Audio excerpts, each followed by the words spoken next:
today is verses 6 through 8, but I'm reading verses 2 through 4. So 1 Peter 5, beginning at verse number 2. If you have it, please stand. Again, I want to emphasize verses 2 through 4. It says that the shepherd the flock of God which is among you, serving as overseers, not by compulsion, but willingly, not for dishonest gain, but eagerly, nor as being lords over those entrusted to you, but being examples to the flock. And when the chief shepherd appears, you will receive the crown of glory that does not fade. Likewise, you younger people, submit yourself to your elders. Yes, all of you be submissive to one another and be clothed with humility, for God resists the proud, but gives grace to the humble. All right. Again, I want to emphasize verses 2 through 4. Look at your neighbor, say, neighbor, let me preach to myself. To myself. All right. To myself. Let me preach to myself. And I want to preach from a subtopic of Know Your Role. In 2014, Forbes produced an article entitled Ranking the 9 Toughest Leadership Roles. And on the list, being a pastor and other holy leader ranked as number 5 over other jobs such as a corporate CEO, United States Congressperson, editor for a daily news magazine, and even a mayor. And so being a pastor was deemed as being tough. Go ahead. And then in 2019, Lifeway research, they showed that 250 pastors leave the ministry every month. And then in March of 2022, there was a study from Barna that showed that the percentage of pastors who have considered quitting full-time ministry within that past year was 42%. And the reasons why were stress, loneliness, and political divisions. And if you understand being a pastor, sometimes you got to serve as a negotiator. You got to be a counselor. You have to be a medical technician. You have to be on call 24/7. And so being a pastor is a tough job. And a lot of us would not have understood the context of the studies until you understand the position. Because a lot of us have the opportunity to sit here Sunday after Sunday. Sit in the pews and all you got to do is show up. That's your Bible offering. You ain't got to worry about studying a thing. You ain't got to worry about dotting every I and crossing every T. But a pastor has a weight on them that everyone else does not carry. The pastor receives a lot of criticism. Have a lot of folks who tell them what to do. A lot of people want to tell them how to do their job. But there's a wrestler that I used to like by the name of The Rock. He said, know your role. And shut your mouth. So a lot of us need to learn what our role is in the church before you can tell the pastor how to do his job. And so, but Peter writes on today to the shepherd.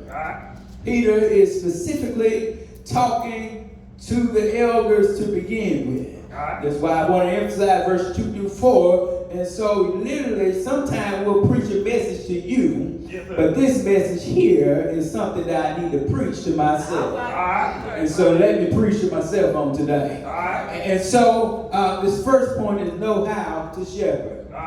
And so Peter said the first thing, I'm qualified to speak because I was an elder myself. And there's a lot of folks who try to tell you how to handle your position, and they don't even know how to do their job right. A lot of folks are trying to tell you how it is to lead, and they've never been in a leadership position. And so Peter said, so I'm qualified because I've served as an elder myself. And not only have I served as an elder, he said, but I've witnessed the suffering of Christ. Yes, Not only have I witnessed it, but I've been a partaker in this glory that will be revealed. Yes, sir. And so Peter literally says the elders, and the elder here refers to something of maturity in a person with wisdom. This is literally an older person that should have this office. And this is what makes him qualified for leadership. Yes, sir. Wonderful. A lot of people here, sometimes we get titles and positions, we don't even understand the meaning behind it. A lot of folks are 10 years old calling themselves an elder. But this literally comes through having some maturity. This is a person that's the overseer of the church.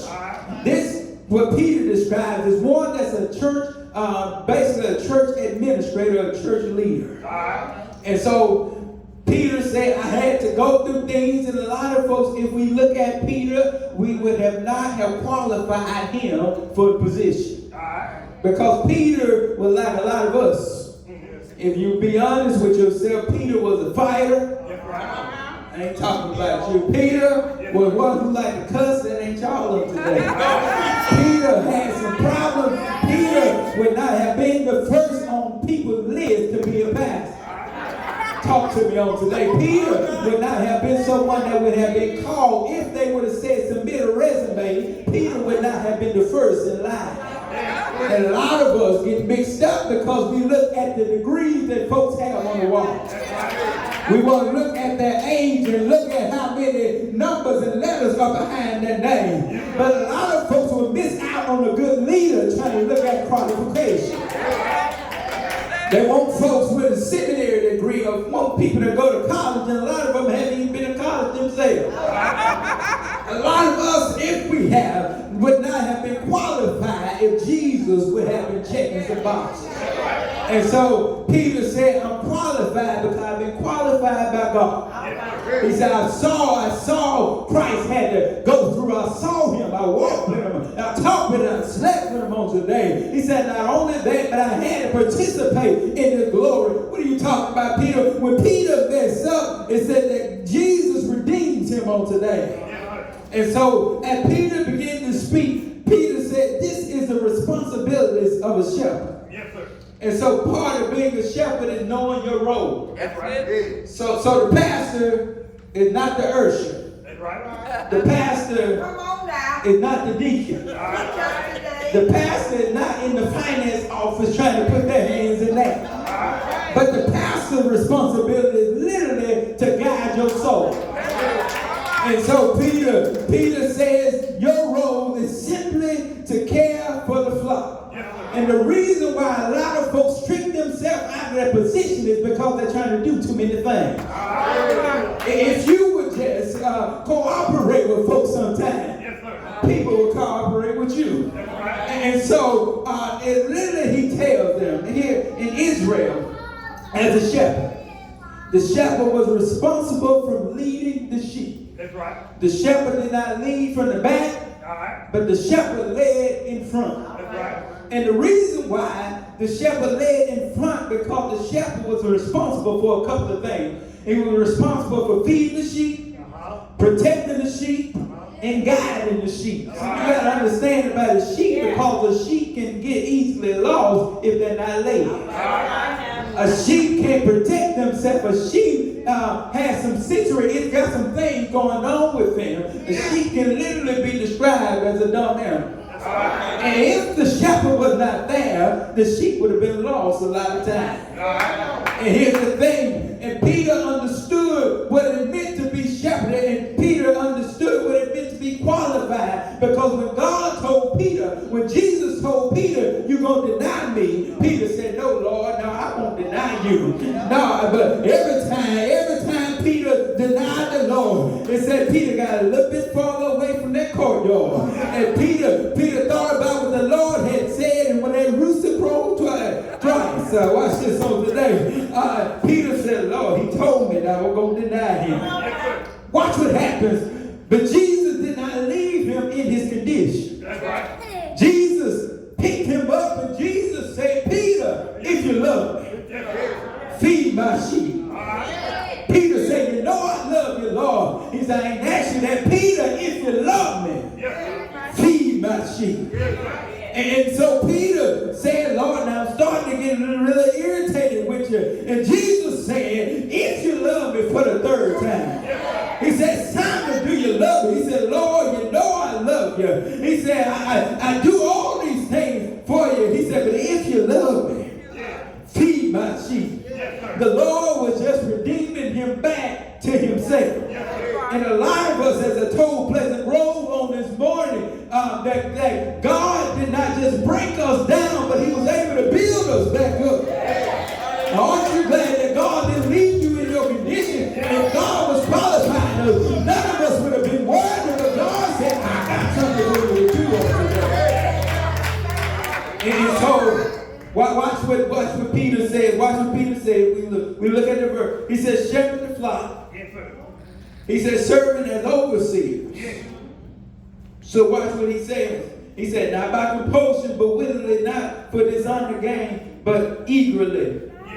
So all Peter was just saying, and we wrapped it up. If we wrap it up on today, all Peter was saying that the flock don't belong to you. Watch this, a lot of our problem is that we think the flock belongs to us. We think that we produce the people, but God was providing the increase on today. Peter says simply we're overseers. And the overseers is just someone that literally serves as an overwatchman, somebody that serves as a supervisor. I'm a supervisor on my job, but I know that the job can get rid of me at any moment, so that means that I ain't essential today. A lot of us remember, we can be honest, we can humble ourselves when you realize that somebody else can come in and do the same job. Folks about to lose your mind. You about to lose the sleep at night worried about something that wasn't yours to begin with. But I just give it to the master shepherd on today. The one that I work for. And he works it out. And so, then we look at the scripture, he shows us why we must serve. And so here's the thing about being a shepherd. We can't pick and choose who give it to us. We can't pick and choose who we shepherd. Yes, there's a couple of people who are always be in the congregation that you want to give away. But you can't pick and choose who you shepherd. But you got to treat everybody the same. And I watched you across the years, even when folks have stabbed you in the back, even when people have mistreated you, you still treated people right. I ain't talking about my bros, but they know what I'm talking about. There's some folks who didn't quite treat you well, but you still served them today. And so, Peter said that literally you got to have a heart for service. And there's a lot of people who want to pastor, but they don't have a heart to do it. A lot of folks can preach the roof down, but they ain't intended to shepherd. Because I'm telling you on today, when folks get to talking about you, when people are stabbing you in the back, it takes a true heart to still show up on Sunday morning. It still takes a good heart to show up on Wednesday night. It takes a good person to still love you anyhow. And so Peter said, you can't do it by compulsion, but you have to do it willingly, which means that you got to love what you do. And I always heard the saying that if you love what you do, you'll never work a day in your life. Because nobody should have to force you to show up. Nobody should have to force you to do the job, or force you to study, but you ought to want to do it. And so here it is, that a lot of people in the congregation, in the flock, because they won't listen to you sometimes. The sheep sometimes won't listen, and they're going to be disagreeing with you. People are going to be talking about you. They're going to be talking about your family. And if you are not in the right mindset, if you don't have a heart for it, then you'll mess around and leave. But if you got a heart for what you do, you'll keep showing up. But then watch what Peter says. Peter said, not for dishonest gain, but eagerly. He said, we don't just do this for money. He said, but you got to love what you're doing. Watch it, because here's the thing about pastoring. Some people become pastors because they think that this is a way for you to get paid. I want to tell you something. If you are in pastoring for money, you'll never get paid enough. Sometimes you on call 24/7. People's problems become your problem. Folks are going to disagree with you. Everybody ain't going to be on your side. And so if you are doing it for money, you will never get paid enough. I was looking at this same study. They said most people who are both bivocational, they only get paid around $19,000 a year. That definitely ain't enough to deal with folks. And so some people even get paid less. They want to pay you with chicken and chips and everything else. They all wondering why the pastor get paid. The pastor get paid too much. He shouldn't get paid, but you try doing it. And that's why he said you got to know your role. And so Peter also goes and Peter tells them on today. He said we're not to be lords over them. He said because they've been entrusted to you. He said but be examples. What does he mean by lording? He said don't throw your weight around. He said no, you can't always, it ain't Burger King, you can't have it your way. Sometimes you got to learn how to keep your mouth shut. Sometimes you can't let your emotions show, but you got to learn how to cooperate with people. And things will be a little bit better. And so he said, don't throw your weight around. He said, but because you're not lording over them, these people have been entrusted to you. And he said, so don't treat the sheep any kind of way. The reason why the shepherd took care of the sheep, the reason why he took care of them with care is because he knew that they didn't belong to him. And so a lot of us got to understand that these people don't belong to you. And so God, literally, if you look at the verse, what the verse was saying is that God gives you specific sheep. Whether people think they come to Mount Rose or Pleasant Grove on their own, God has entrusted you with specific people. And a lot of us are trying to grow the flock, but we ain't dealt with the folks we got yet. You got to get these people in order, get everybody in order before you can call yourself added to the flock. And so he said, literally, you don't choose the sheep, but the sheep have been chosen by God.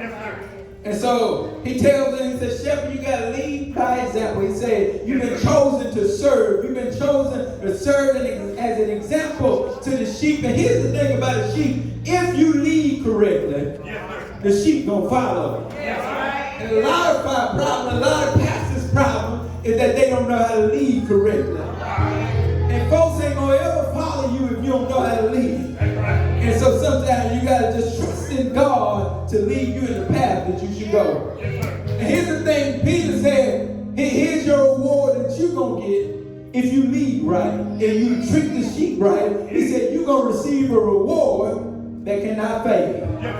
And so I'm working not for a yes down here, but I'm working for a yes from the master.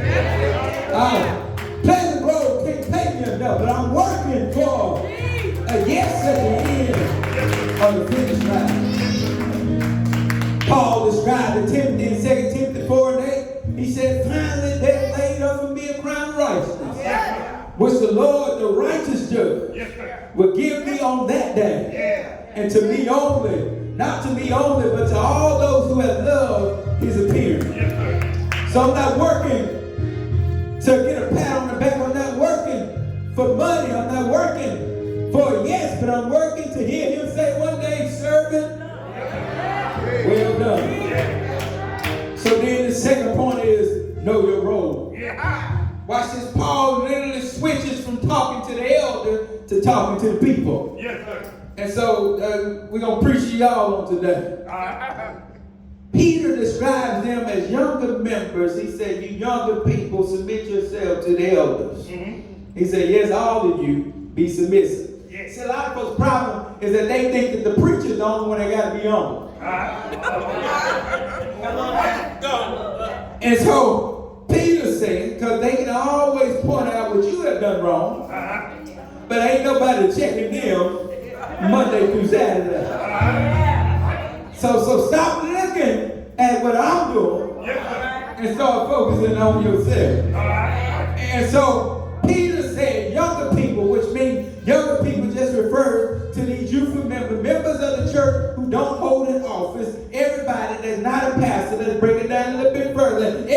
that sits in the pew, this is who Peter is talking to. Peter said, he said, submit yourself to the elder. And so all he's saying on today, he said not just the elders need to show humility, he said, but the members also show humility. He said, submit one to another. He said, be clothed with humility. And watch this, and literally that just means all Peter is saying is that if you want the shepherd to shepherd, you got to be willing to learn how to be served. You got to be willing to be led. And a lot of folks got that bad to say, you ain't my pastor, you ain't this and that, but you got to be willing to be led on today. And so know what your role is before you can tell the pastor what his role is. And so as Peter's talking, Peter literally is just saying everyone has to put away their own agenda. Everybody has an agenda in the church. Put it away on today, because at the end of the day, we're working for the Lord.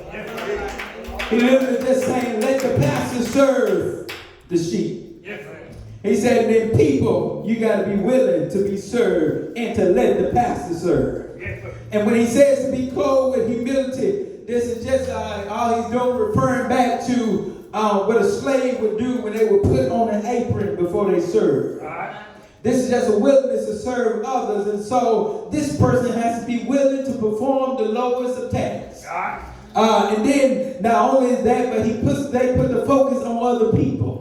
And watch this, a lot of people want to be served, but a lot of people don't want to serve. A lot of people think they're too good to come pick up a broom and a vacuum. A lot of people think they're too good to sit here and give devotion if nobody is there. A lot of people think that they're too good to sing in the choir, too good to stand at the door. You just want to sit with your suit and your hat on and think that you don't have to do anything. But in order to be served, you got to be willing to serve other people. See, here's the thing about me. I'm not too good that I can't scuff my shoes up every now and then.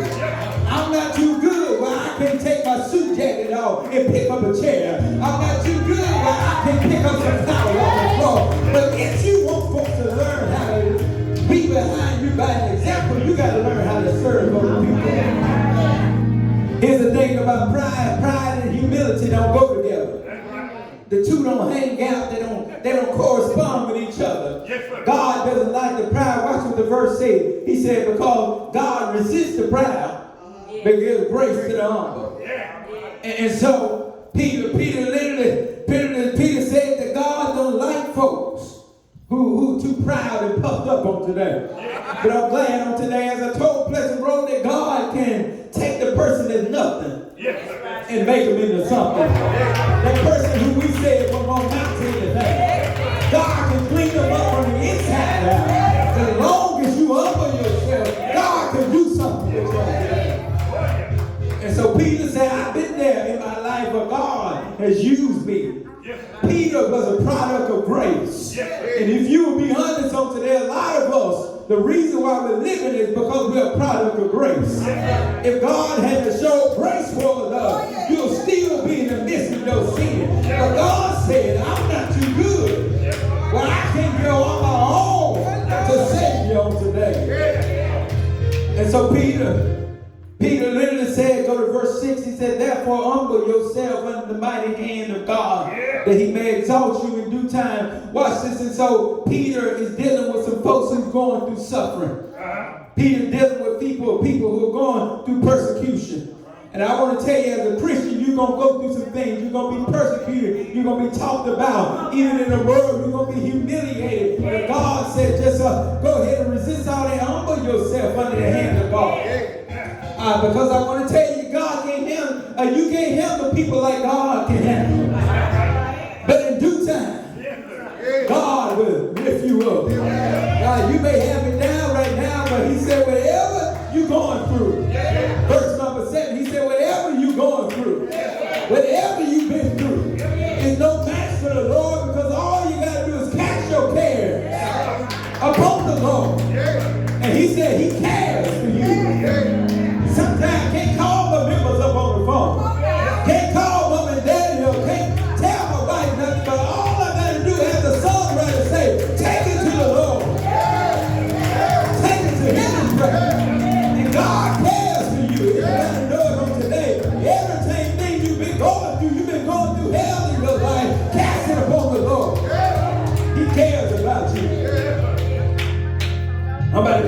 So third and final point is continue to fight. Peter tells them, be sober, be vigilant. He said, because your adversary, the devil, is roaring like a battle lion. He walks around roaring, seeking whom he can devour. Watch this as Peter tells them this. Peter said, you got to be disciplined. This is all he was saying. When he said sober, be disciplined. Yeah. When he said be vigilant, that means to be alert. Yeah. And then when he tells them, because the devil is always on the prowl. You know, when some stuff is going around us as people, we are always aware of our surroundings. You shouldn't let nothing catch you by surprise. I remember one time I was walking from the store and I kept hearing some growling. I had some food in my hand and I looked back and I saw a dog growling at me. I didn't sit there and wave at it, but I took off running. You got to be vigilant because there's some stuff out there trying to get you. It's the people in the congregation trying to tell you what. It's the people on your job trying to destroy you. It's the people even in your house who are trying to cast you down. But he said you got to be disciplined and vigilant on your day. Jesus described in Luke 22, he tells Simon, he said, Simon, indeed, Satan has asked for you. He said he's come for you, that he may sift you as wheat. And I want to tell you, just like the devil went to God's meeting and tried to see what he could do to Job, he's also coming to some of our house, seeing how he can get you on today. And if he don't get you on the front end, he'll try to reach you on the back end. But watch what Peter tells the people, and I'm getting ready to go home. Peter said, resist him on today. He said, stand fast in faith. He said, knowing that the same suffering are experienced by your brotherhood in the world simply. He said, you ain't the only one that's going through it. You ain't the only one that's been through it. And you won't be the last one to deal with it.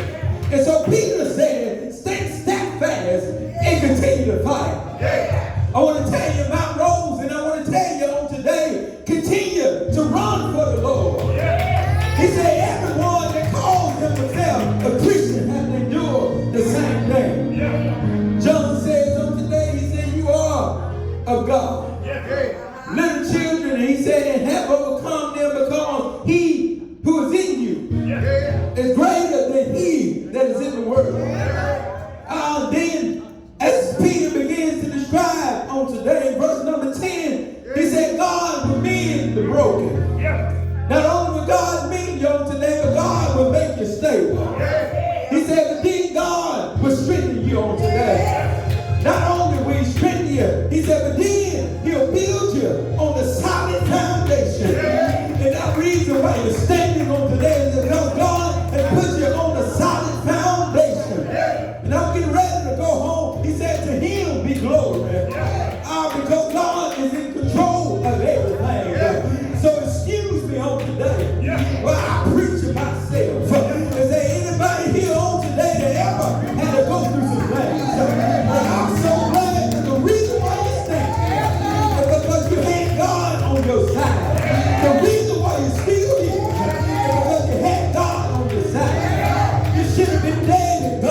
will take care of you.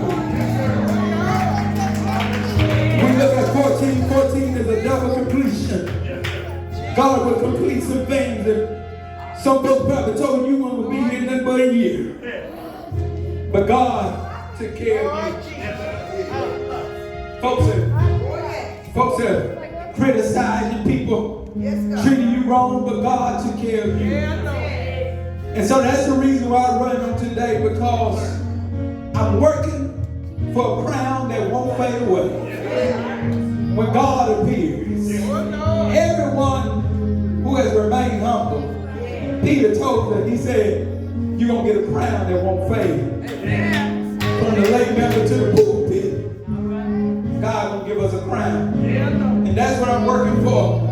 Keep showing up, keep going, because God will take care of you. I'm running for my life. Running because I want to see Christ.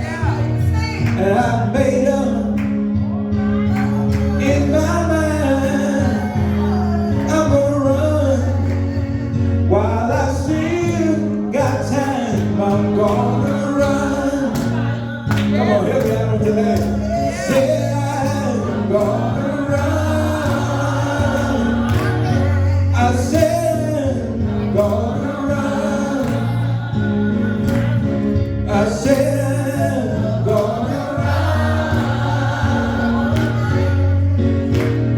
while the blood is running in my veins.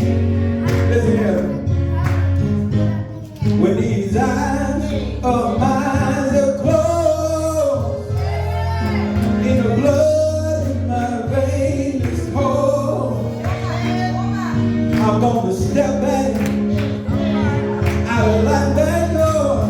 I won't need any y'all to run no more. I'm gonna run. We're standing across the building. I said I'm gonna run. Hills get mighty low, but I'm gonna run. I said I'm gonna run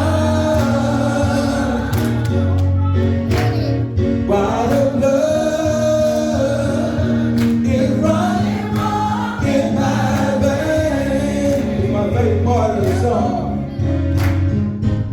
When I hear the church bells toll, I stop and I wonder, Lord, how long? And I see the hearse wheels are rolling too. I tell myself, y'all, it could have been you. I'm gonna run. Maybe somebody on today moves